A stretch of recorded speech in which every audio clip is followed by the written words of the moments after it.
According to Statista.com, in 2023, the average price for a holiday dinner is $61.17. This dinner includes turkey, stuffing, potatoes, rolls with butter, vegetables, cranberry, pie with toppings, and beverages of coffee and milk, all in quantity sufficient to serve a family of 10. But our goal is to support families of any size. Or, if you would like, look on your local community pages on social media. Find a family that needs your care and support.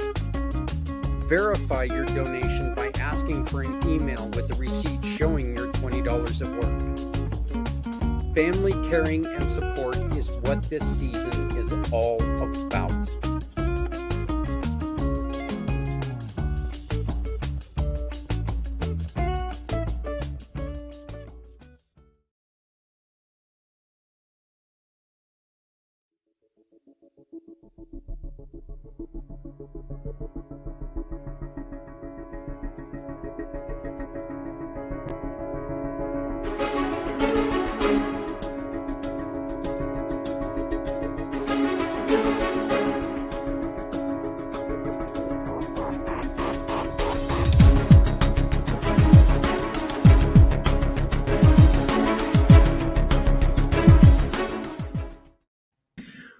Welcome to Footprints Forward, everyone, and a very happy Thanksgiving to all of you out there. I know a lot of you guys are taking the week off, and hopefully you're able to join us. If you've never joined us before, Footprints Forward was started by this wonderful group of people we've got here, all in hopes of finding ways to help people through the difficulties of suicide prevention and mental health awareness. We've got a wonderful, wonderful family here. My name is Zach Clayton. I am the president and founder of Community Pay It Forward, Community Dare to Care, and the PAC channels. You just saw two of our things that we have going on. One is a holiday plea for assistance, where we are taking and we are doing an adopt a family program to where we're asking you all over the United States, if you're having trouble this holiday season with your family and you need a little bit of support, contact us. That little QR code that was on there, just contact us. We will try to do our best to get it out there, and hopefully somebody can help support you. Then, of course, we are just mere months away from February 22nd, which, of course, is the 22 hours dedicated to rescuing our heroes, our veterans. And while there's positive news on the suicide front, where suicides have gone down some, unfortunately, we've hit higher numbers with other problems like homelessness, joblessness, and other things. So we're going to be going at it the same way, where we're telling the stories and bringing to light a lot of the problems, a lot of the ways that we can fix these problems if we work together. So next up, we've got the goddess of the grape, Stephanie Simoes. Hi, Zach. How are you guys doing? Hi, family. Patrick, Doing Dennis. great. Great being here.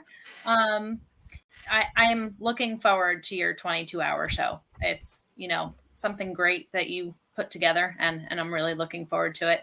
Hi, everybody. My name is Stephanie Simoes. I work with nonprofit organizations and people year-round to assist with fundraising through One Hope Wine. So what I do is I specialize in fundraising, gifting, private wine events, and wine delivery. This is the time of year, you guys.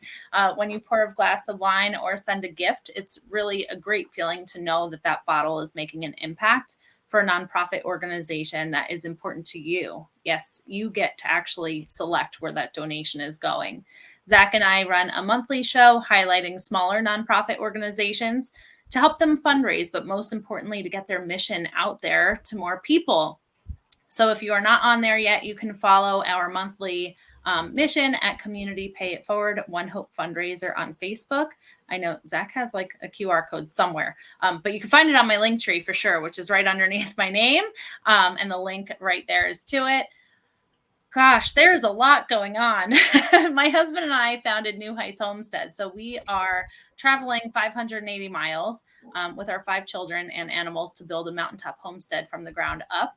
Our goal is not only to have a more natural approach to our family, but to also support our community and nonprofits we love through this space. So if you're curious about topics like homesteading, off-grid living, animals, non-traditional home designs like container home builds, more natural living topics like growing food and things, you can subscribe to our YouTube channel and come on the journey with us.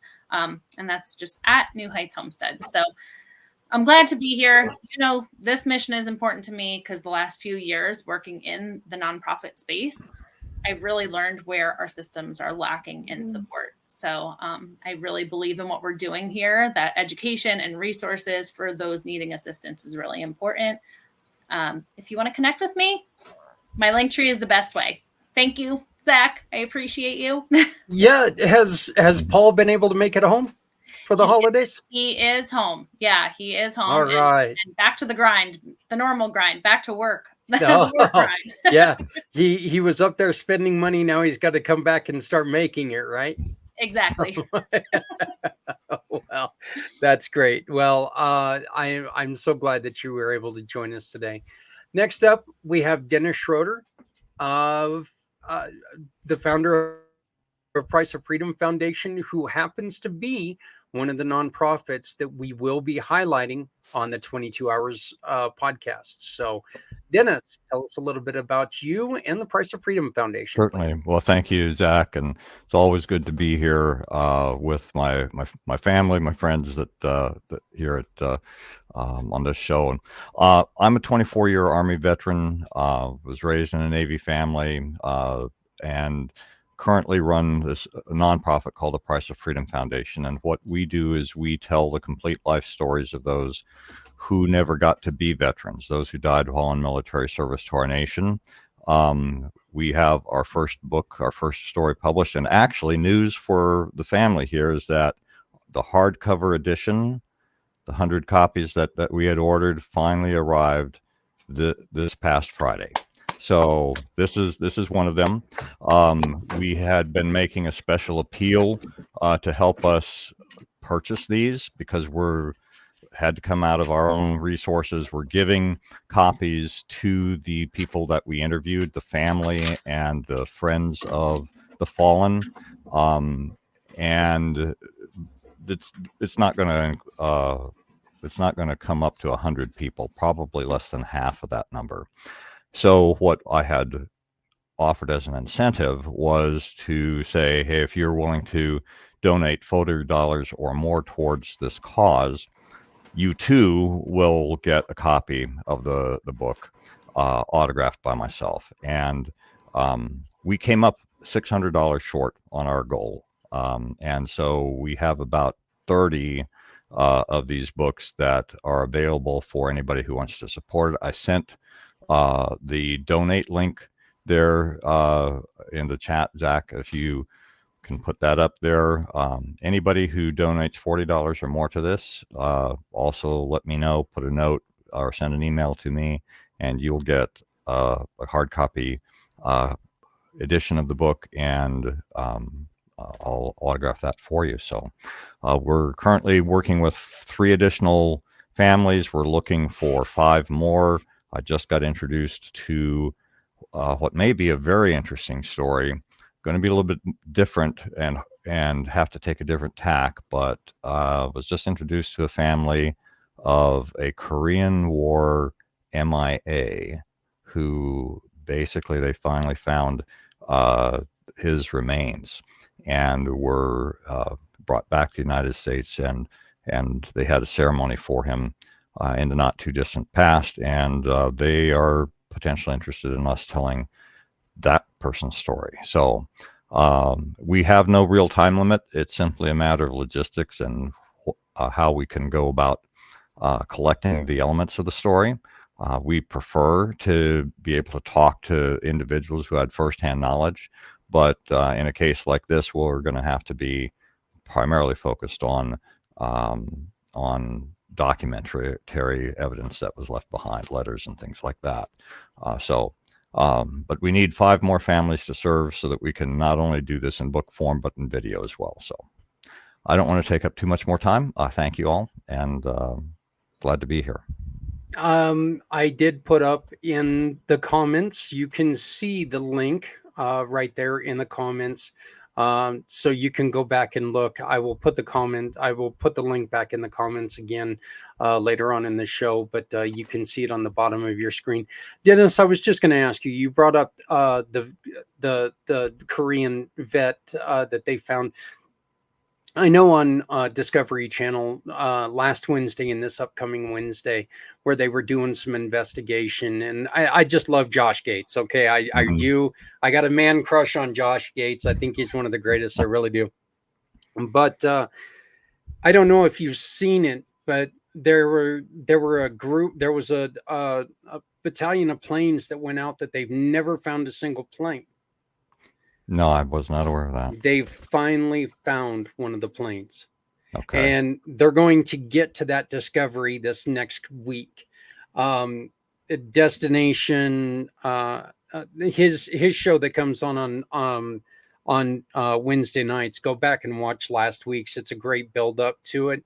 And then, they've already given out the preview, but they did find one of the American planes, which is fantastic. So I'm so excited to see that. But again, and by the way, something that I did forget to mention, Stephanie said that she looks forward to me putting this on. I'm pretty sure you're going to hear the name One Hope Wines once or twice or a dozen times during that show, because I'm pretty sure that Stephanie's going to be working with me to where when you buy wines for this program, well, let's put it this way. Everyone that is already on the show has already been in the program. So you can already take and go back and sponsor these places like Dennis and Price of Freedom Foundation and Veterans Honoring Veterans and Community Dare to Care. So last but most definitely not least, Mr. Patrick, how are you doing, brother? Man, I'm doing great. I had a pretty awesome week. I had an awesome week, man. Life is just amazing right now. So just because I'm alive, man, everything ain't going great, but everything is going great at the same time. So I don't know how to explain it. Just life.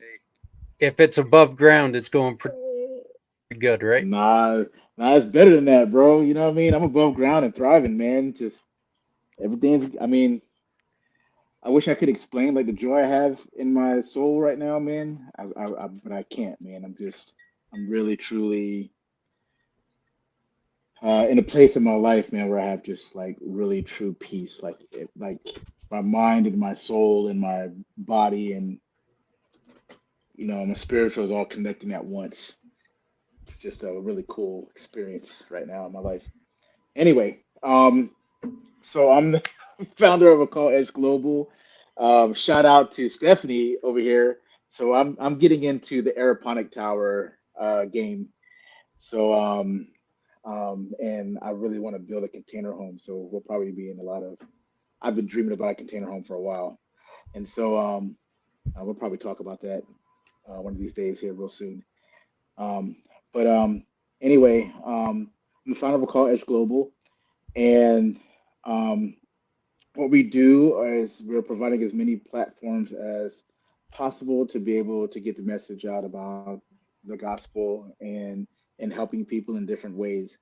Um, One of our companies is Consuming Fire Media, which we have several different podcasts that we're running out of that. So we have a men's pit podcast, um, the Chronicles of Pat and Aya. We're getting ready to start um, uh, three more actually coming here probably in January when I get back from Singapore. And also, I have a nonprofit that I'm working with or that I started called the Youth Initiative.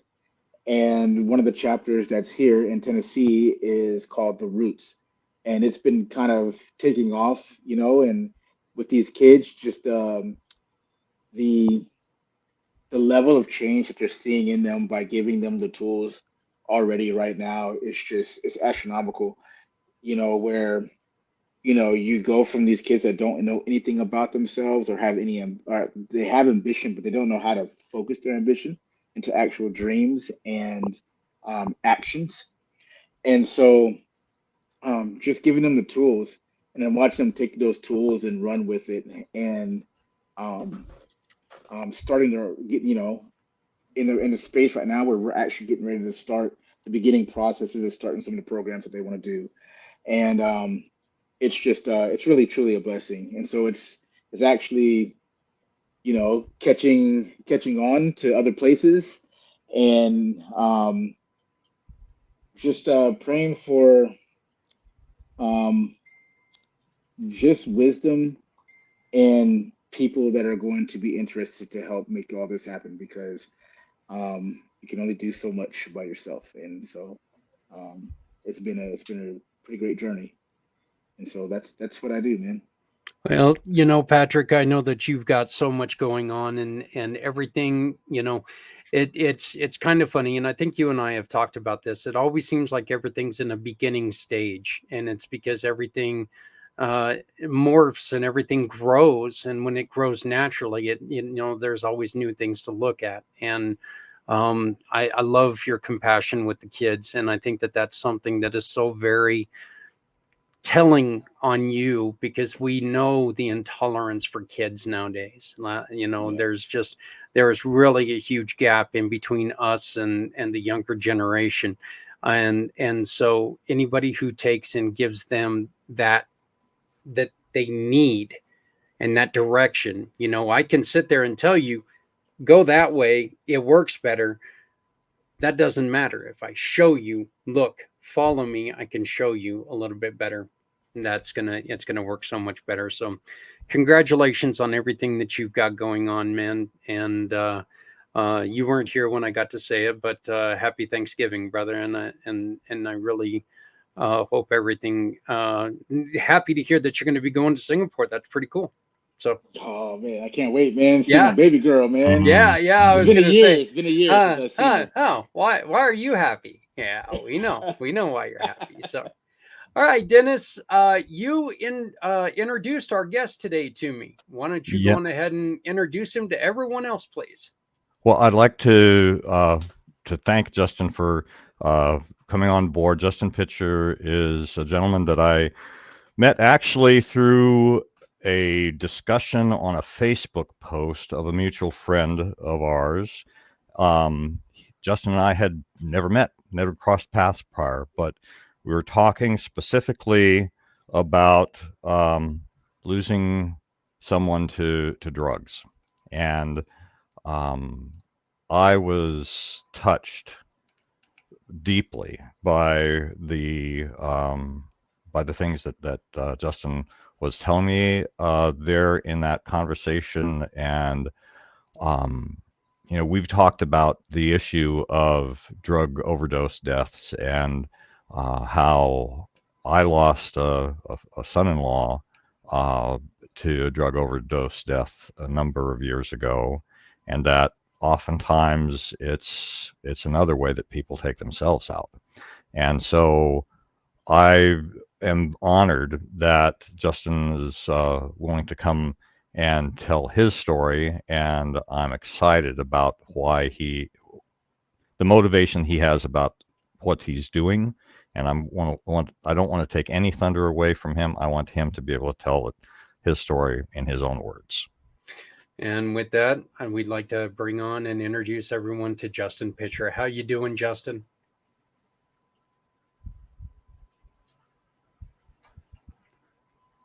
Oh, we don't hear you yet, buddy.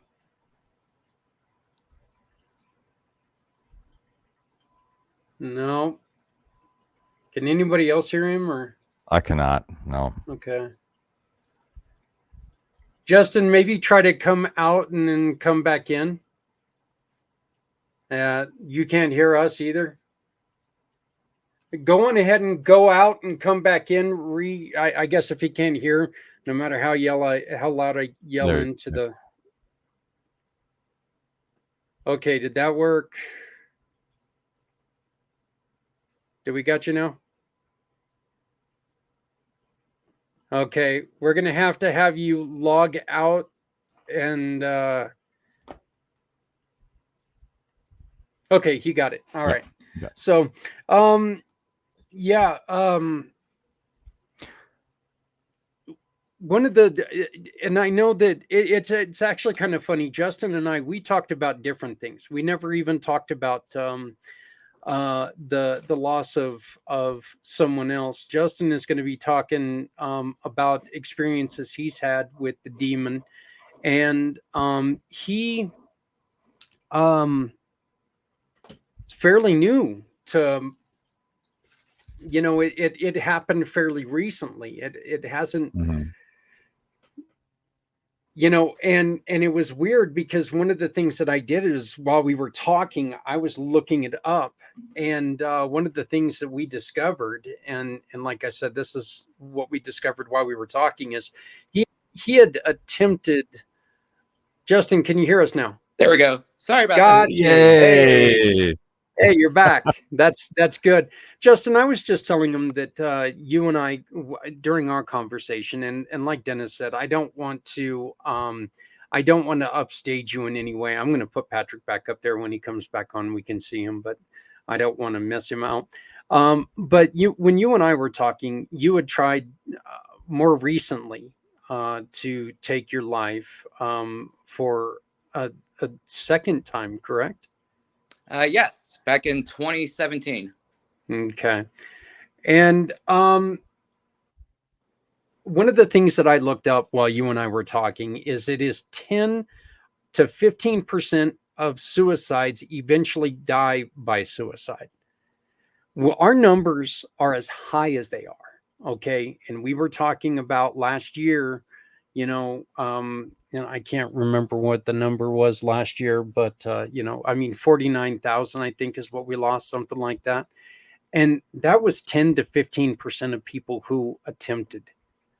I mean, so, and these aren't people who just think about it. They actually attempted. Justin, your difficulties started where? What really started to make you go in I don't want to say downward spiral, but there's probably not a better way to put it. What started you in a downward spiral? It's kind of like an avalanche. It happens, and it happens so fast. I've struggled with depression and trauma all of my life. And in this particular time period, I was under an immense amount of want to call it trauma, but I just got separated from my wife. I didn't know if I'd ever get to see my kids again. I moved all the way to the other side of the country to be with family. And it was a traumatic experience, and I didn't know how to process it to the point where I imploded. There's no better way of putting it. I mentally checked out. And then the day that I attempted the anniversary of one of my very close friends that died overseas, it honestly was a very selfish thing for me, because I just decided, you know what? I don't care anymore. I'm just going to get really drunk, and with whatever happens. And I started drinking. I called Chelsea, who's my current wife. We were still talking at the time. I called her over.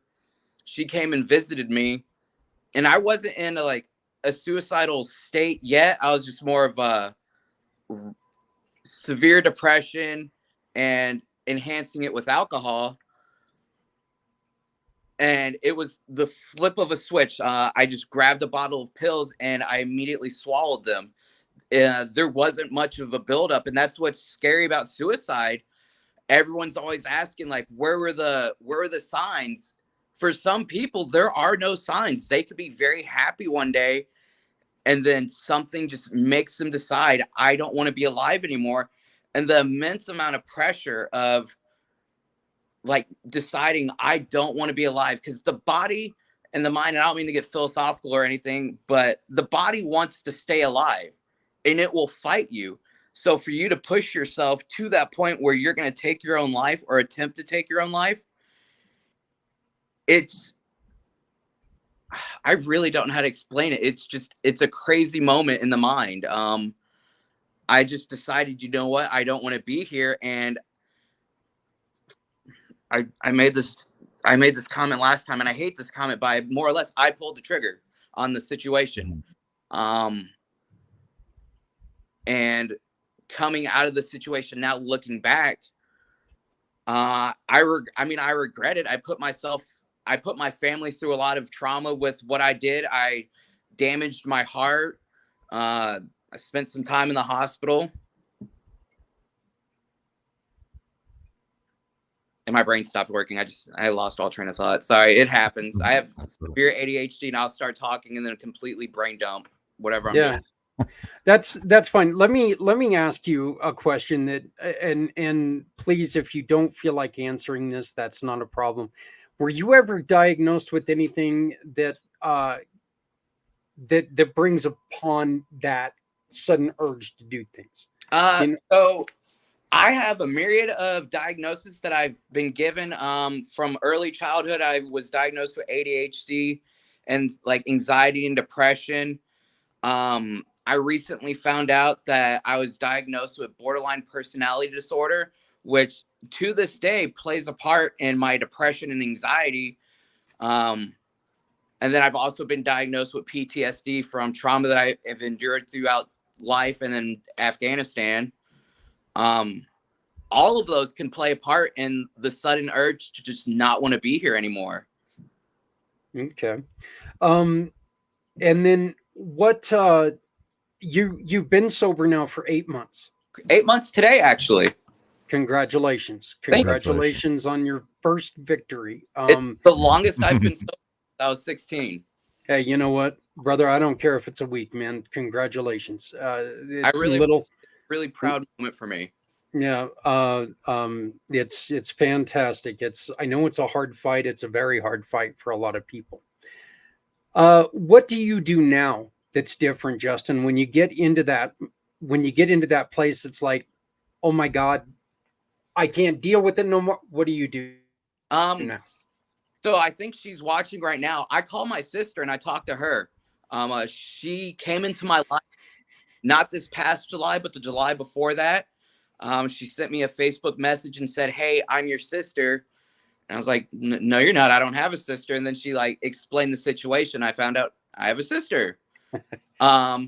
She's my older sister. She's about 3 years older than I am. And she's by far my biggest advocate for my sanity and sobriety, but also one of my biggest supporters.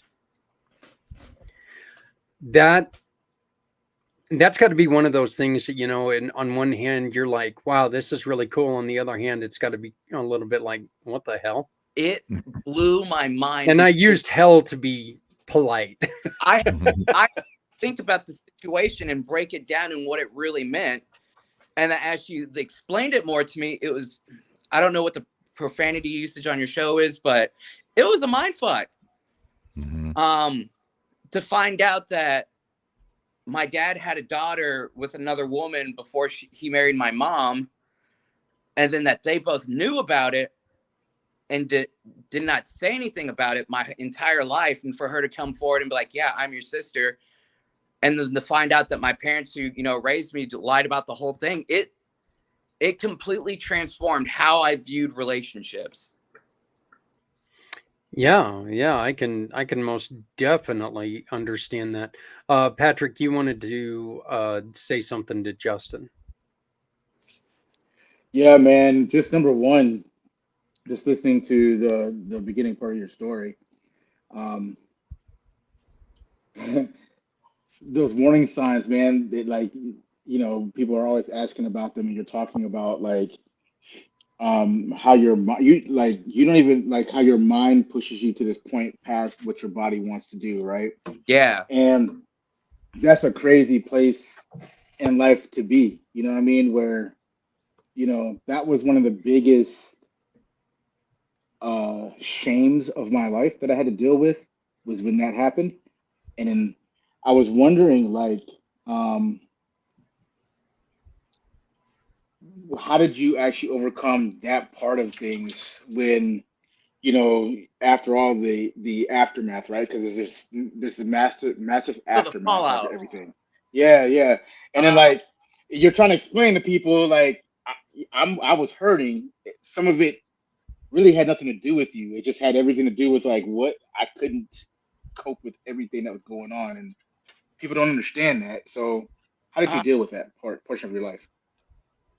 I don't think I really had a damage control kind of moment or a process moment. My family's very, and I don't mean this in a good way, they're very forget it ever happened kind of deal. Like yell at you one day and then, hey, can you pick up stuff for me tomorrow?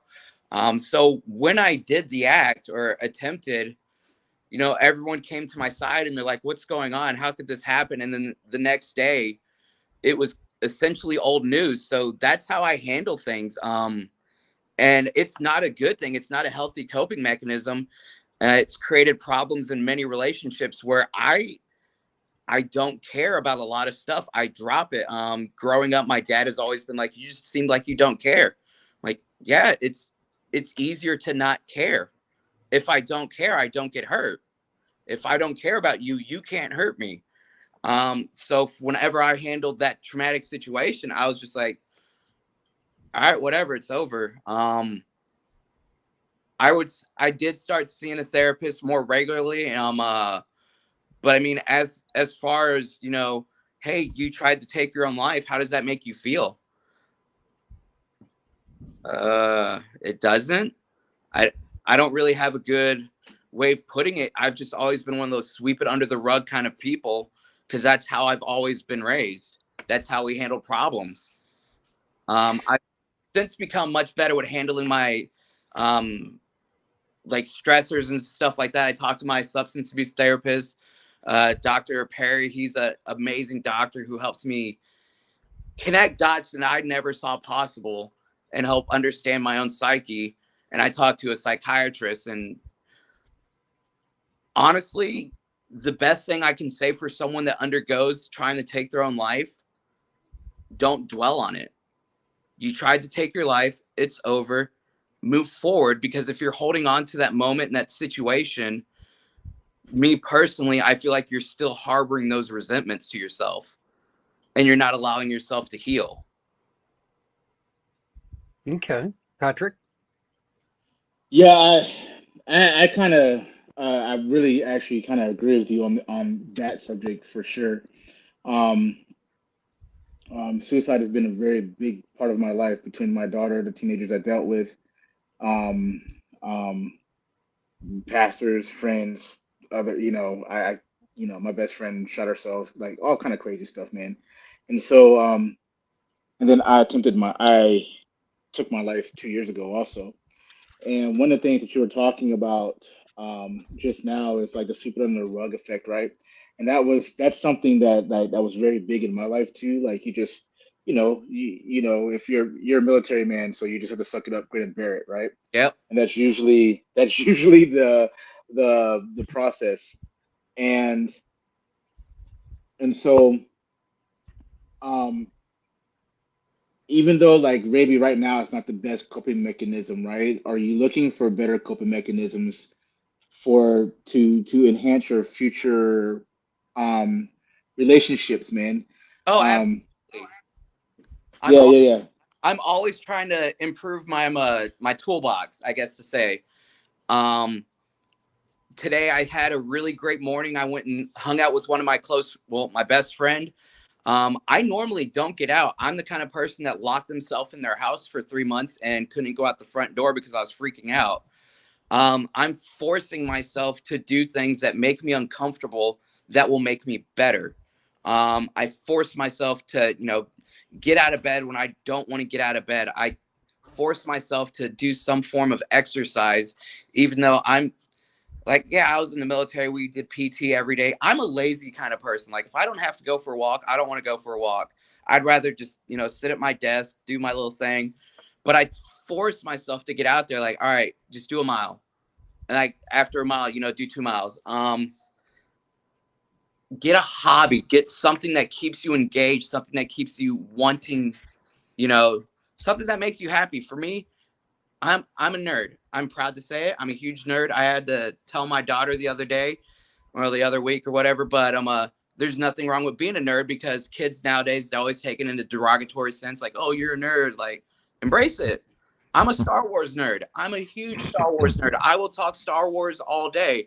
I'm also a very big Lego nerd. It's a very expensive hobby and I need to cut back, but I'll work on that. Yeah, my both of my sons are into Legos, and that was one of those things I'm like going, oh wow, if I would have realized how much money we were going to spend, through those almost 30 years, So I think I would have picked up balloon animals. I recently my collection somewhere about $14,000 of Lego that I have acquired. Wow. Jeez. It's an Yeah, investment. that's crazy. Yeah. Like some of the sets, I've sold minifigures, like just a little Oh minifigure yeah. for like $300. There's some that go for $1,400. It blows my mind. Oh yeah. Yeah, my son in Japan, he has a Pikachu Nintendo up here that's worth so much money, and I'm like, so it's in my office so I can guard it And while he's in Japan. But like I'm sorry. Pokemon, that's a cool combo for Japan. Yeah, yeah. So Stephanie. Well, Justin, I just want to say thank you for your service first and coming on and sharing about your story. Thank you. I recently lost someone to an overdose, and it's still pretty fresh, just, less than 2 months, couple weeks. It might even be 4-ish weeks at this point. So what would you say, was most influential for you, like getting you here to this point? You're talking about, I believe 2017, you said, was it resources, therapies, support? Heck, I don't know. Are the Legos calming for you? And does that help get you through? Like anything you can think of that, somebody in that situation might find useful? It's so things, honestly.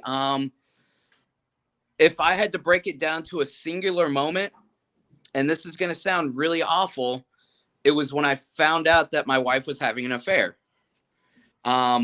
Normally that would have broken me. But I took that opportunity because I'd already been 1 month into inpatient treatment with the VA. I took that moment to look at my situation and what it meant.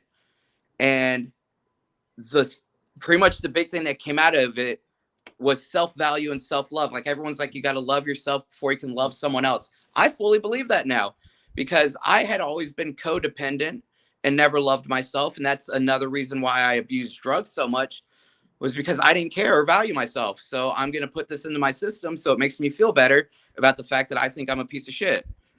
The day I found out she was having an affair, I pretty much told myself, she doesn't value you. You don't need her. You don't need that in your life. And it's not going to be like for everyone, but it was an instantaneous thing. This is someone that I considered the love of my life, my soulmate, my best friend.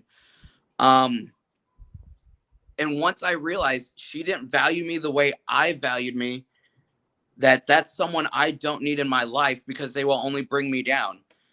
She is still with that individual, and her life, I don't want to be the person to talk ill, but I will speak truth. She is still using, she is drinking. She's not doing good. And it breaks my heart for our kids, because I want them to have a mother that's healthy and involved in their lives, but she's not it. And that's been a huge driving point for me for wanting to be better, is I want to be in my kids' lives. Something I thought of when I was in therapy was, I don't want to be my father. I want to be my kid's father. I'd love, and you brought that up when we talked, and I love that statement. Yeah. I want to be there for them for everything.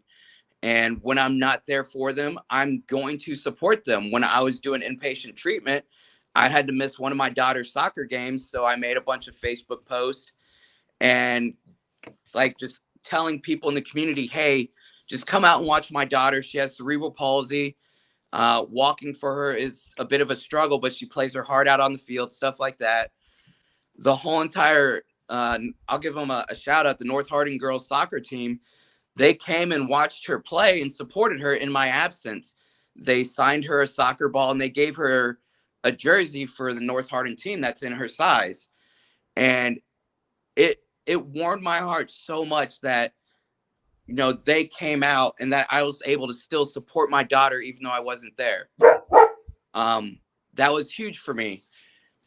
And it's stuff like that. I want to be at every little event. I want to be, this weekend I was teaching my daughter how to play baseball.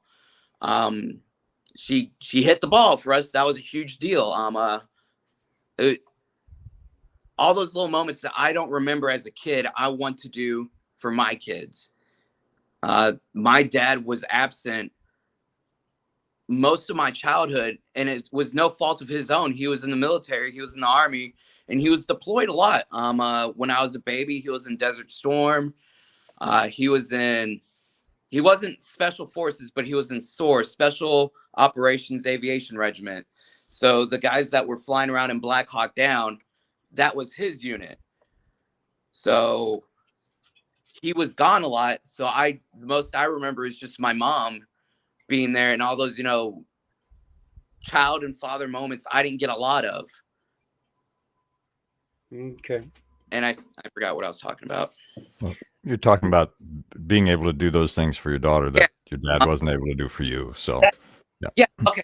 That's like the big thing for me. One, with my sobriety, and honestly, my will to live. I had a conversation with my daughter yesterday. She made a wish with a dandelion saying she wanted to live forever.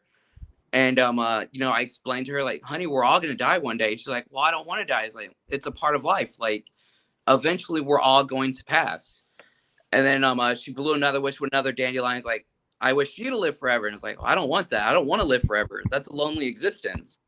I want to live now, make the best memories I can for my kids and for myself, because hopefully I don't get dementia when I'm older and I can look back and see all these moments. And that's why I take pictures of everything. I'm pretty sure there's someone on Facebook that's like, stop posting pictures. I post everything I do so I can look back and say, like, this is what I was doing at this point in my life. Because no one has photo albums anymore. And eventually I'm going to fill my phone up with photos. I'm going to have to delete stuff. It'll be on Facebook. And let's face it, Facebook's not going anywhere. Yeah, it ain't going anywhere. And by the way, if there is anybody sitting out there saying stop posting photos, stop looking at them. You know, that's all you have to do. Hey, let me go on ahead and Dennis, let's bring you in. You guys connected because you guys both lost someone close to you. Why didn't you go on ahead and bring up the conversations that you guys had Okay. started? Well, this was, gosh, I think this was just prior to Halloween, if I remember correctly, and we were talking about, our mutual friend Alicia had talked about something about, the tragedy of drugs taking people from our lives, and so I was sharing about the loss of my former son-in-law, and how my daughter, who had been married to him, had struggled for many years with her addictions and the like. And that, I think, we were talking about that. And I guess the question, because you brought up something about kind of what motivated you to be doing what you're doing now, in terms of the study that you're the course of study that you're in. So could you share with us a little bit about that, about what you're studying, why you're studying it, Uh, and what you're hoping to do after that? well, I'm currently not officially enrolled in classes yet, but I'm always studying just everything. Hmm. I'm the kind of person just has to be taken in knowledge. Uh, Hmm. but when I eventually go back to enroll in school, I want to go into addiction counseling, and so I can try and get a job with the VA. Because, as the old adage says, who better help an addict than a former addict? Well, who better help a veteran addict than a fellow veteran addict? Right. That's the ultimate goal for me. Super. Well, yeah, and I mean that's certainly, I think, it resonates with us. It resonates with me, because we want to help those that we can help, that from a point of, this is our experience. So if you're going through something similar, we have something um, positive that we can share with you and help you through that. Absolutely. So the big mm, the big takeaway of that is what you said, experience. Because you know how soldiers are, they don't care about people that read from a book or just talk to them. They want someone that has gone through what they've been through, or at least understands what they're talking about. If that was something I struggled with the VA at first in some of my classes, you'd get someone that's fresh out of school and they're trying to teach you about drug addiction. They've never touched a drug in their life, and you immediately want to shut them out. um, of course, try and be more open-minded, but that's what I think I bring to the table in that field. Is I was a drug addict. I have done bad things to get drugs. I have struggled with depression. I have tried to take my life on several occasions. There has been one occasion where my life was taken that was completely unintentional. Um, I know the fear that comes with dying and wanting to die. And if I can just make one person put the drugs down, if I can make one person take the gun away from their hand, for me, that's a complete success. That's worth all the work in the world. If I can make one person change their mind on how they view themselves, that they are valued and they're worthy. oh, I applaud you on Yeah. that, and that's why I don't know about the conversation that you had with Zach prior to coming on here, but I will tell you that is strikes a chord and it resonates with every single one of us, because that's what our purpose here is. Absolutely. Yeah. Hey, anybody, and Dennis, I'm sorry, you're cutting Sure. out. I'm sorry. Oh, I just probably have a bad internet connection here. Let me see if I can close any other programs. And yeah. Just for those of you who are watching, if you guys have anything that you would like to ask any of us or Justin himself, please just go on ahead and type it into the comments and we'll get right with you. But Justin, things are going better for you right now? Things are going okay right now? I would honestly say things are going phenomenal for me. And I know, like, everyone's like, things are too good. Something bad's around the corner. I'm kind of at that point where I'm like, all right, things have been really good for a while. Like, what's the bad that's going to happen? I recently got moved forward in a job process. It's nothing big. It's Home Depot, but I'll get to work with my best friend. I'm happy about that. Being able to do this podcast, for me, this is huge because I've always wanted to get involved with creating my own podcast to talk about mental health, to talk about drug addiction. And what better way to start it out than being invited onto a podcast to actually get to discuss those things. I reached a huge milestone in sobriety today. I honestly have a lot of really good things going on, and I feel very blessed for it. Yeah. I just want to congratulate you so much on everything that you're going through. I really do. I think there's a lot of pressure. What was military service like? And I know that you had problems in. I loved it. Everyone's like, oh, this was the job I wanted. This is what I'm good at. I didn't know what I was good at until I became an infantryman. The first time rounds started going past my head in Afghanistan, I immediately knew this is what I want to do for the rest of my life. I love this. I love this shit. I was an excellent combat soldier, and that's not, bragging. I was really good at being a soldier. It was the one thing that clicked with me. And it's ironic because before I joined the Army, I had so many thoughts of, what am I going to do if someone shoots at me? Am I going to freeze? Am I going to freak out? Am I going to be able to take a life? And even when I was in Afghanistan, it's almost like there was something guarding my mental stability. Because if I was always just a fraction over here, a fraction over there, I would probably be very much more messed up. I feel like I'd been shielded from a lot of carnage that I could have been exposed to. I was involved in a couple of IEDs that never caused damage, but it's enough to be like, hey, I got blown up. I've stepped on IEDs that didn't blow up, and those are the scariest ones. When you step on the pressure plate and it goes down, and then you're just like, what happens now? And you're just like, get the fuck away from me, tell my security guy, because one of the big things I struggled with and ultimately led to one of my suicide attempts was survivor's guilt from my deployment. There was a really big event that happened to me where our trucks were on the road and we had to go do a dismounted patrol and go clear out this wadi line that someone had observed an individual placing an IED in the night before. Instead of shooting them, they let them get away. I got out of the truck and my squad leader's like, hey, get up on the 50, and then pulled another soldier out and told him to do the mine sweeping.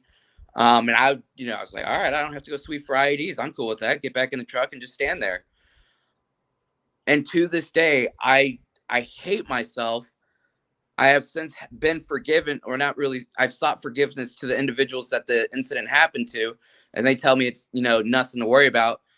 But sitting up in the turret, next thing I know, I see a poof of smoke, and I'm like, oh, fuck, something happened. And then just this huge explosion. And then the radio started going crazy, calling up for a medevac to come pick up a casualty. And what ultimately happened was the guy that I switched places with, he stepped on a small IED that ended up breaking his ankle. But in the event of him stepping on the IED, one of my best friends, Martinez, came running over to help him, and he stepped on a really big IED. Some like 5-gallon jug of homemade explosive and like an 82 or 88, like an artillery round connected to it. So he got blown up. He lost both his legs and one of his arms, and they kept him alive. From where I was, I could hear him screaming, and it still bugs me. But he's now in I might be wrong. He's a Paralympian for the American surf team. I know he's a surfer. I believe it's with the Paralympians. and with Team USA, and I couldn't be more proud of him. But I hold a lot of guilt because I think I could have prevented it, or maybe I could have been able to prevent any of it from happening had I not swap out, had I not just, not been lazy. Instead of going up. So I made it my goal when I got put on minesweeping for the rest of the deployment. Ain't nobody stepping on an ID on my watch, and it didn't happen. I got done talking with a buddy of mine the other day on Snapchat, and he brought up, hey, remember that leopard print jug you found? And it made me smile so big. So I'm like, I didn't make that up. That was real. That really happened. Yeah, my favorite IED I ever found was a purple and pink leopard print jug of death. Patrick, you had one more, and then I know that you've got Justin. You've got to be leaving at the top of the hour, close to the top of the hour. So, Patrick, one more. Hey, brother. Just really proud of you, man. Yep. Real talk, man. Just the way that you're handling going forward right now, man, and that's going to help a lot of men out there and a lot of brothers. I'm from the military myself, and it's going to help a lot of brothers out there, man, that are just trying to find their way forward. And the other thing too, man, it's like where people tell me this all the time, like the other shoe's about to drop when you're having a good go at things, right? Man, don't even begin. Remember how you said you let things go and you just ride with it, brother? Don't even begin to let that thought even creep, man. Just, you know what I mean? Just Like, right. yeah, the shells are coming, brother. You just get to run through them, man, and you don't have to worry about if shoe's gonna drop or not. Like, that's just part of life.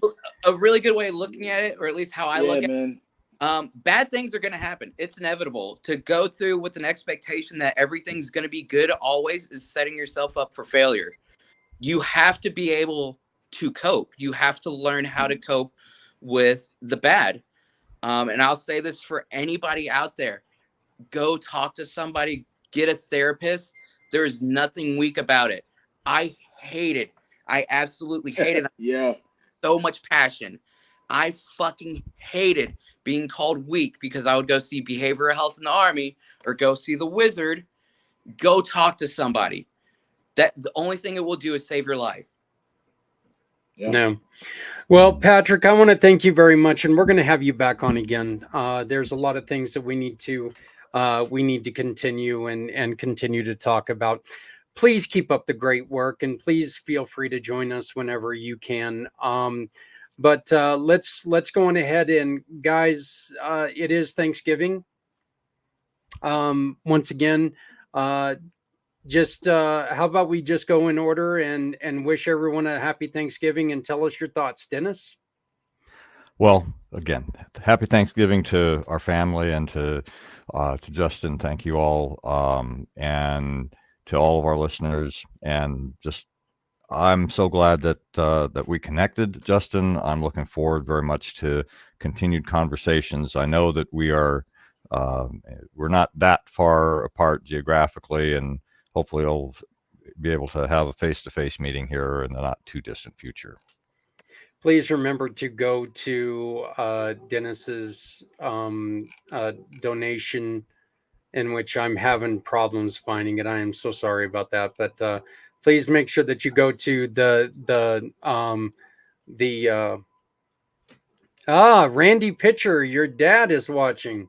Oh, that's cool. Great to hear. So welcome, Mr. Pitcher. Once again, here you go. This is how you can donate to the Price of Freedom Foundation. You can really help us out. It is in the comments. So just click on it and you can really help get the stories of our lost heroes. Stephanie. Well, Justin, thank you so much for joining us. I absolutely love that you're focusing on your daughter, and that's really helping, your growth and helping you push through. I think that that's kind of a trending theme among some others that we've heard from too, which I love so much. And I would not call it, you know, the bad stuff coming, right? Like every level of growth that we go through, I truly believe brings its own level of resistance that you kind of have to just break through and keep going. So I would start looking at it that way. Like no bad things around the corner. Every level of growth is just going to, you know, create a different level of resistance that you have to break through to keep moving on. But I feel like we could have talked for much longer time. Thank you for being here, and hopefully we'll hear from you again. And thank you to everybody watching. Happy Thanksgiving, and happy Thanksgiving to the family here. Thank you, Patrick. Brother, I said pretty much the things that I want to say to you, man. Keep them warrior boots laced up, brother. And man, just keep finding new ways, man, to grow and to help people, man. Like just I can see your path right now, man. Just like it's so cool, man, how the things that are meant to break us and to to damage us or to take us down this dark path, man, can be the things that launch you into greatness. Absolutely. And so, man, just can't wait to see how great you become, brother. Be blessed. And Justin, I just want to say thank you. I want to say thank you to Dennis, Stephanie, Patrick, and everyone. I want to say a great thank you to Randy for popping on. And please join us again. We will be back in 2 weeks. We are taking next week off in observance of Thanksgiving. And because, that whole family thing, I guess we better deal with that. But I would like to wish everyone a very, very happy Thanksgiving. And I really hope that everyone has a very, very peaceful, very fulfilling Thanksgiving with their families. We, believe it or not, have somebody at my door. You guys can hear my dogs barking. We've got somebody at the door that I've got to go and that I get to go and deliver them a Thanksgiving dinner. So for all of us at Community Pay It Forward, Community Dare to Care, and the PAC channels, I want to thank you all very much for this week. We'll see you again in 2 weeks. And please remember, love somebody out there because somebody out here loves you. Make sure you're watching everybody and talking to people. Let's talk to each other. If you're not helping someone, you're hurting everyone. No one needs to go it alone when we all come together. Thank you very much. We will see you again in 2 weeks, I believe. So, but thank you. Thank you again, Justin. Thank you.